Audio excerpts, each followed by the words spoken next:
रेख देउल बोली आमे कहि थाउ एवं से रेख देउल देउल पार्श्व रे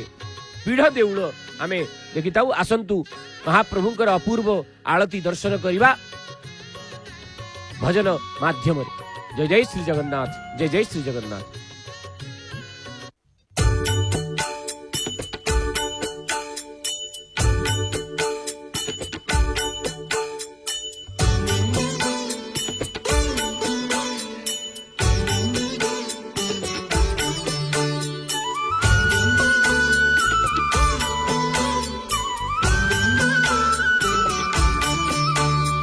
श्रिता कमला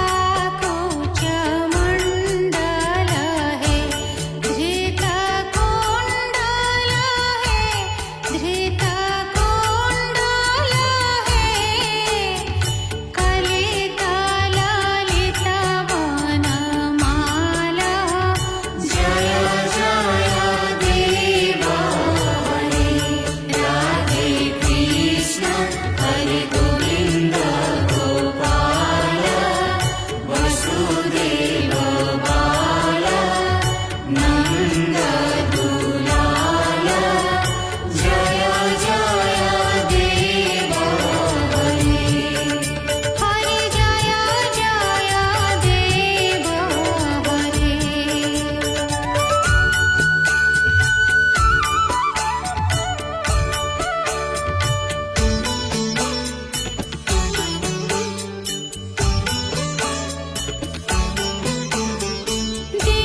हरि गोविन्द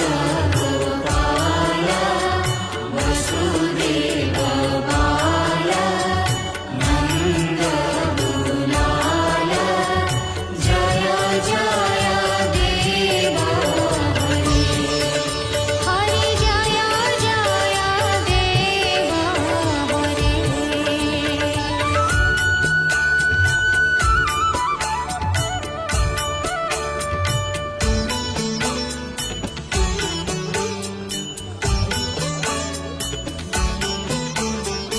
जनक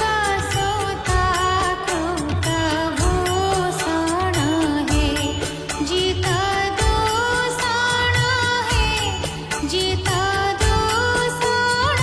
है समर शमित दश कंठ जय जय देव हरि राधे कृष्ण हरि गोविन्द गोपाल वसुदेव बाल नन्द गुलाल जय जय देव हरि हरि जय जय देव हरि जय जय देव हरि हरि जय जय देव हरि जय जय देव हरि हरि जय जय देव हरि जय जय देव हरि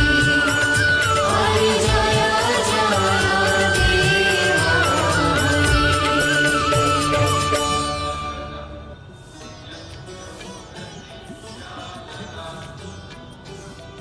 સિંહદ્વાર